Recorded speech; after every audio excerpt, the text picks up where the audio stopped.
C2 Wrestling, what a night. The Raw debut on Netflix.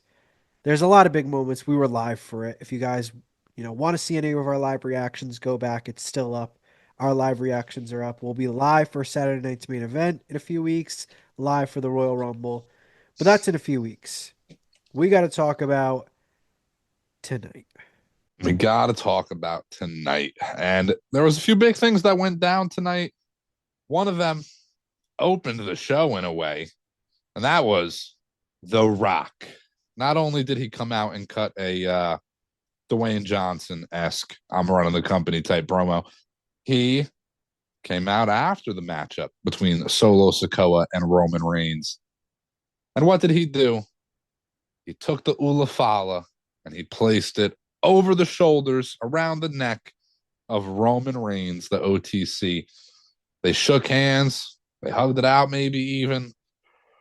What does that mean? What do you think that means? Look, if I had to make I got a dry erase board and I'm writing the reasons why The Rock is wrestling, the reason why The Rock isn't wrestling. Mm-hmm. Tonight, the list of why he's not going to be wrestling at Mania is a lot longer than the list of why he's going to be. Yes. Yeah. Like, I feel like there was multiple points of him giving his People's Championship to his daughters. Mm-hmm. All of a sudden, he's not carrying that around. Him and Cody Rhodes becoming best friends. Not only Mm-hmm. just at ringside, during his promo, after his promo, taking shots together. Him acknowledging Roman Reigns as the tribal chief and, you know, puts the Ulafala on him. Then I look at the side that says he is wrestling, and it's that stare down. It is that stare down. I've been saying this for a while. Don't get me wrong. There's still a Rock Cody match on the horizon that could absolutely happen and make sense. But I've been on the Rock Roman train for a minute now. And I'm not even going to lie. There was a point where I had said if it's not going to happen at WrestleMania 39, it should never happen. But stories have been reworked. They've found avenues where it's definitely a potential matchup again. And it's kind of now or never for Rock Roman. If it's not Mania 41, I've had people say, oh, it can happen at SummerSlam, this, that.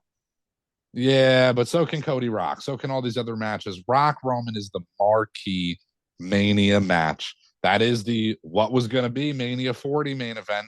Why wouldn't it be the Mania 41? I'm not going to lie. Not even trying to shade The Rock here, but I will be disappointed if he does not get in the ring and wrestle Roman Reigns at Mania 41. Because if it's not at Mania 41, when the hell is he going to wrestle again?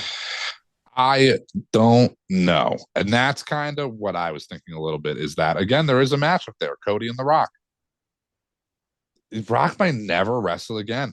That might have been the last match, is that tag team match. If they're not going to run back Rock Roman, that might have been the last match. But I do have to say, they wouldn't have done what they did, I don't think, if there wasn't something there. And it wasn't like Rock helping Roman win the Rumble. That was clearly like Rock coming to the aid of Roman, helping him, whatnot. There was a little bit of like tension, friction amongst the two of them in the ring there. Definitely alluding to something to come. Yeah, I mean, I said it the entire moment. I'm like, all right, rock bottom's coming. Rock bottom's coming. Yeah. It didn't come. Doesn't mean it won't come. It's still very possible. It feels like it would be more possible with the fact that Roman beat Solo and has the Ulafala back. If Solo won, we're having a much different conversation here. Yeah. Say Yep. Solo wins and The Rock hands the Ulafala to Solo, same way, and he just seems like corporate Rock, Mm. not corporate as like a character, as in like he's just a suit.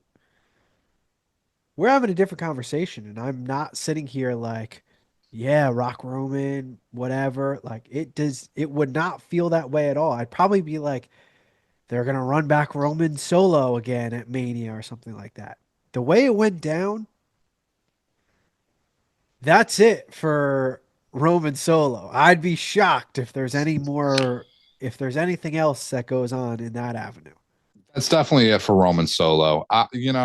Said it during the live stream, said it prior to this show happening tonight. Solo winning would up Solo. Solo losing, there's only one answer there. The only reason you put that Ulafala back on Roman is to build Roman back up, to be the tribal chief he once was, to take on The Rock, the only other head honcho around, really. Solo Sikoa finds himself in an interesting spot where, what do you do with Solo now? I had also said this in a previous episode of ours. I forget which video, if you can remember, but Solo loses this match. What other storyline is there than the demise of the new bloodline? You know, the eventual "I hate you, Solo" from Jacob Fatu. Maybe that's the Mania matchup for Solo. Maybe that's the direction we're getting here. I don't know. I really don't know. But the importance is really on The Rock coming back. You know, this wasn't no 1, 2, 3 from Bad Blood. There was a little bit more involvement here. I didn't need the promo to open the show, to be honest. But I'm going to emphasize there was tension there in that ring between those two guys. It was not some raise your arm, happy go lucky celebration. It was I'm maybe regretfully, unwillingly throwing up the one for Roman Reigns. Didn't seem like The Rock was maybe totally on board there. Still came out to the heel music, everything like that.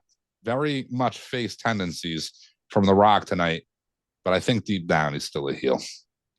Let me tell you, The Rock saw Cody Rhodes and he was yucking it up with Cody. Yucking it up like they He were was boys that he haven't was seen each my other in a few. man. Oh, How we I doing? honestly, I could have swore they hit the crime time. Yeah. Even you know, yeah, Yeah. He saw Roman and it was yeah, yep. strictly business. Mm-hmm. That makes me feel if there's something, like you said, Rock Cody, that could easily happen at a SummerSlam. Do I think it will?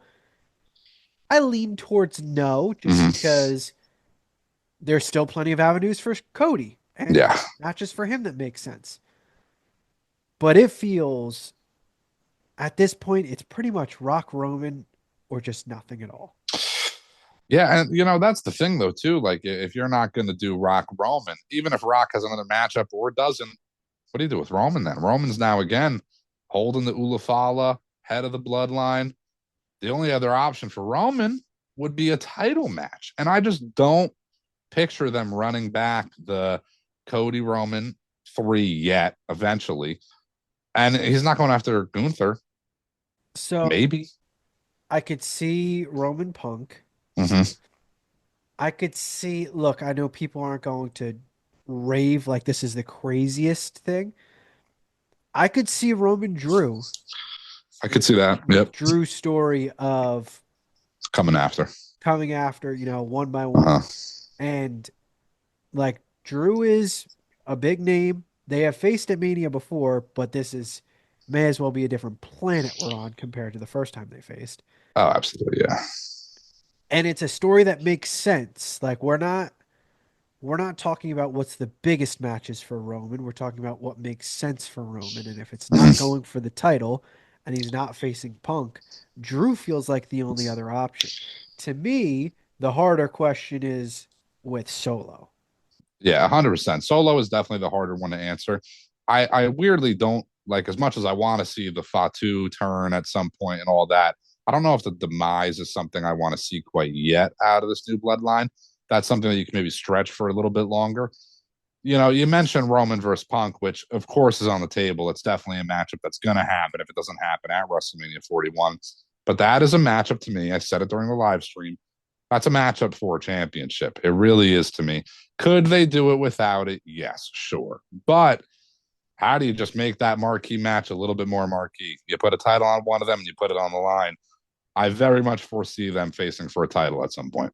I mean, we thought Punk Rollins, it was scheduled to be Punk Rollins for a title. That felt Mm-hmm. like a championship caliber match, and we got it in a non-title fashion. So Let me say real quick, because it's funny you bring that up, because the parallels are funny where Seth versus Punk for the title.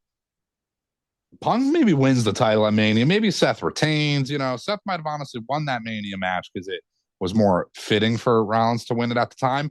the You cash fast, in, yeah, if the cash in maybe is where he loses the belt after that. A few months down the line, roles are reversed. Punk was winning that match 10 times out of 10 times against Rollins tonight.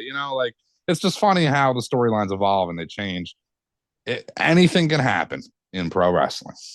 I want to just touch one last thing on Mm-hmm. Solo because it does feel his avenues. for Mania are pretty slim, and I know Mm. everyone's going to kind of point to a him versus Jacob. My biggest issue, I don't need either of them as faces.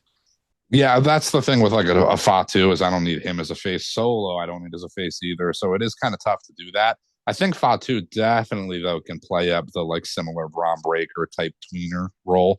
You know, Good. I you've mentioned it before. I think you mentioned it in a live stream too. It may be a little bit of an alteration, but I definitely could see a like Solo, Tamatanga, Fatu versus the Usos and Sammy type 6-man tag, something like that. Little bit filler, gets the guys on the card. I'm not crazy on it, but I can definitely see it. Yeah, I'm not ruling it out. Like I even threw out like we could get something weird where Solo's feuding with LA Knight at that point for the United Yeah. States Championship. Like you just don't know. Like we are very close to Mania, but it may as well be 15 years away with the amount of avenues that you have. That it's not like we're 2 weeks away and it is quite clear you're either facing this person or you are not on the card. We haven't even hit the Rumble. Hell, someone could eliminate Solo in the Rumble, and that Mm, starts their feud. Like it could be something as simple as that yeah. to get it going to where it's like, oh, I didn't even see that coming, but it makes sense now. It could be a Braun Breaker eliminates him in the Mm. Rumble, and he faces Braun Breaker, and some. It could be literally anything. So I know I said it feels like the avenues, like there isn't as many. Just thinking of the right now, it doesn't feel like there's that many. Yeah, it doesn't right now, but there is so much to come with the Rumble, the Chamber, things like that. They're going to come up with something. There's some storyline coming our way. The opportunities, the options are really endless. And so is the content C2 Wrestling is putting out in the year 2025. That is a happy new year to the C2 Wrestling fans. A hell of a debut episode Monday Night Raw. Got to get a little shimmy and shake in Do the there. EO. Do the EO. Lucha, lucha, lucha. Did it. Did, did it. A For throwback right now, there. though, that is a throwback. C2 Wrestling again. We've been reiterating it left and right for those that have been watching. We got so much content coming your guys' way. Be sure to be tuned in to C2. Subscribe to the channel. Follow us on all the social media. So much great stuff coming out. Snowden, CTD. You got anything else you want to add before our send off? I hope we both wake up tomorrow not congested. I surely hope so. I know it's not going to happen though, so I'm It not getting my hopes ain't up. happening. It ain't happening. For Plenty of now, videos coming. We'll catch you guys next time. C2 Wrestling.